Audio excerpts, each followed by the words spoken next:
Gerakan inverted yang dilakukan Lamine Yamal menciptakan dimensi terhadap penyerangan Barcelona. Ya, Barcelona berhasil mengalahkan Atletico Madrid dengan skor akhir 0-1 di leg kedua Copa del Rey. Agregat total 4-5 bagi Barcelona memastikan lolos ke babak final menghadapi Real Madrid. Sebelum lebih jauh, aku nggak pernah bosan-bosan untuk ingatkan teman-teman, ketika teman-teman tonton video ini jangan lupa tekan tombol like dan tombol subscribe, karena aku mendapatkan data statistik banyak nonton kanal YouTube Tomideski ternyata belum menekan tombol subscribe. Jadi aku harap kawan-kawan melakukannya. Kita ke papan taktik. Di atas kertas, Atletico gunakan pola 1-5-3-2.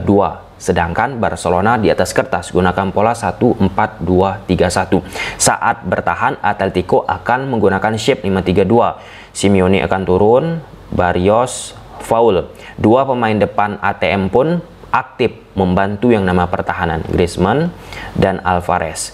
Pada fase attacking, shape formasi yang dimainkan oleh Barca ini pun akan berubah. Lamine Yamal menjaga sisi kelebaran sebelah kanan, Fermin Lopez akan berada di koridor half space sebelah kanan, kemudian Ferran Torres sebagai target man yang diharapkan Rafinha cenderung bermain di koridor half space sebelah kiri, dan perlahan-lahan sektor kelebaran sebelah kiri yang dimiliki oleh Barca seperti biasa akan dieksploitasi oleh Balde. Yap. Nah, sebagai pemain tengah, Frenkie de Jong dan Pedri akan naik. Nah, Pedri secara spesifik sangat amat aktif membantu yang namanya nilai attacking bagi Barca, dan dia pun aktif untuk membantu yang namanya pertahanan. Sebagai holding, menjaga keseimbangan terhadap permainan Barca tentu diperankan oleh Frenkie de Jong. Koundé akan naik, Kubarsi akan naik, Inigo Martinez akan naik.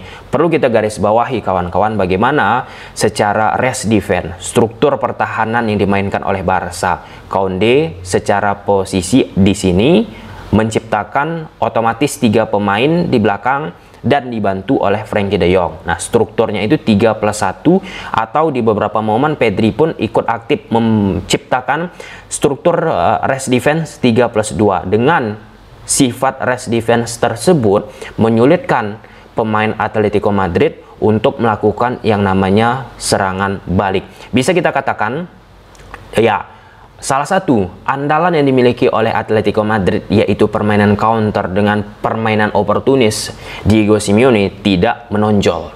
Nah, bahkan di babak kedua Atletico Madrid lebih banyak itu ya dipaksa untuk membongkar pertahanan Barcelona lewat permainan proaktif, lewat permainan 1-2 sentuhan. Kita kembali ke papan taktik. Nah, di sini salah satu elemen penting bagaimana 3 pemain tengah yang dimiliki oleh Atletico Madrid ini disedot, ditarik perhatiannya ke pemain Barcelona. Contoh, Fermin Lopez kawan-kawan, irisan posisinya akan berada dengan Luis Simeone.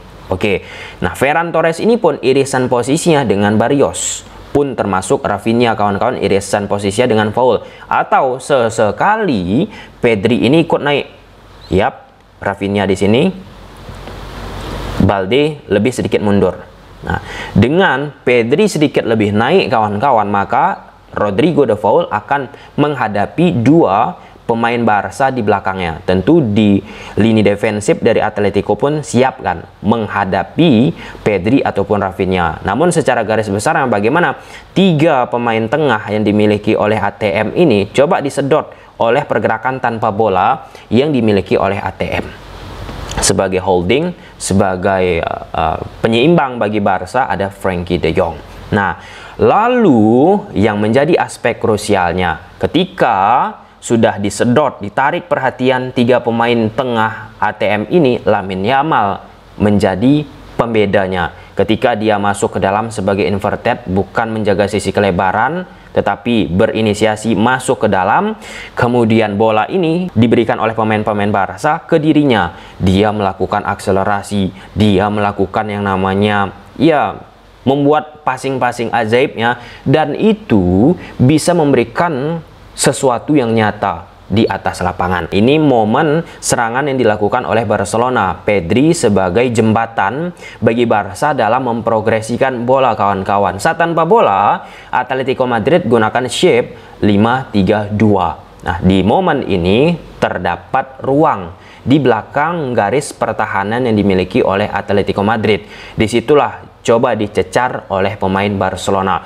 Bargaining positionnya Atletico Madrid pun nggak secara vulgar untuk menciptakan yang namanya parkir bus. Nah, mereka juga ya mau ikut bermain terbuka di beberapa momen. Nah, oleh karenanya bisa tergambarkan dari sisi defensif yang dimiliki oleh ATM pada grafis ini. Lamine Yamal memiliki yang namanya space yang sangat lebar di belakang pertahanan yang dimiliki oleh ATM, dan terciptalah sebuah yang namanya peluang, kawan-kawan. Nah, ini edisi bagaimana gerakan Pedri menarik, menyedot, menyeret salah satu pemain tengah dari Atletico Madrid. Seperti yang kita ulas menggunakan papan taktik, pada momen ini Rodrigo de Paul yang terikat ke posisi Pedri. Nah, ketika Rodrigo de Paul terikat ke Pedri, maka akan muncul space di koridor yang ditempati oleh Rafinha. Nah, disitulah Cubarsí langsung melakukan yang namanya deep passing. Nah, jadi ketika kita bicara pemain sayap, baik itu Rafinha ataupun Lamine Yamal, ikut dia masuk ke dalam, kawan-kawan, memiliki peran yang berwarna akhirnya terhadap permainan Barcelona. Tentu itu harus diiringi dengan pergerakan tanpa bola oleh pemain-pemain Barca yang lain, khususnya pemain tengah lah, seperti Pedri ataupun Frenkie de Jong. Nah, supporting dari Fermin Lopez pun memiliki artikulasi hebat untuk bisa menciptakan banyak ruang dari struktur 5-3-2 yang dimiliki oleh ATM. Nah, ini momen selanjutnya bagaimana nilai attacking yang coba dilakukan oleh Barca, 5-3-2 yang dibentuk oleh Atletico Madrid, kawan-kawan. Dan secara penempatan pada fase attacking seperti yang sudah kita uraikan tadi di papan taktik, Balde menjaga sisi kelebaran sebelah kiri, Rafinha berada di koridor half space sebelah kiri, Ferran Torres, Fermin Lopez di koridor half space sebelah kanan. Yang menjaga sisi kelebaran ada Lamine Yamal. Nah, pada momen ini 5-3-2 yang dimiliki oleh ATM berhasil itu memblocking Cubarsí untuk melakukan yang namanya progresi di sentral, di area tengah, kawan-kawan, karena Rafinha, Ferran Torres, Fermin Lopez pun termasuk Frenkie de Jong serta Pedri tidak memungkinkan untuk mendapatkan bola. Oleh karenanya opsi yang dimiliki oleh Barcelona yaitu bermain lewat samping. Nah, elemen Atletico Madrid ini ketika mereka tidak melakukan terlalu dalam parkir bus, kawan-kawan, mereka coba menjaga yang namanya stabilitas jarak antara lini belakang, tengah, sama depan itu rapat, membuat pemain Barcelona pun tidak begitu nyaman akhirnya dalam memprogresikan bola. Dan ini proses gol yang dimiliki oleh Barca. Dari situasi throw-in diberikan ke Pedri sebagai sang pengkreasi penyerangan dari Barca. Kemudian Lamine Yamal, kawan-kawan, sudah masuk itu ke dalam sebagai inverted. Saat tanpa bola, ATM gunakan shift 5-3-2. 3 pemain tengah yang dimiliki oleh ATM, Gui, Barrios, Faul, kawan-kawan, sifatnya sedang nero, sedang kompak, sedang rapat. Tentu ketika kita menjangkau Pedri, Ferran Torres, Fermin akan kesulitan. Nah, oleh karenanya inisiasi yang dilakukan oleh Lamine Yamal untuk bermain masuk ke dalam, menciptakan opsi passing baru, kawan-kawan, menjadi salah satu energi berwarna dari nilai attacking yang dilakukan oleh Barcelona. Nah, sehingga Rafinha dengan mudah memberikan bola ke Lamine Yamal. Nah, ketika Lamine Yamal mendapatkan bola tersebut, menarik itu perhatian dari pemain ATM untuk sesegera mungkin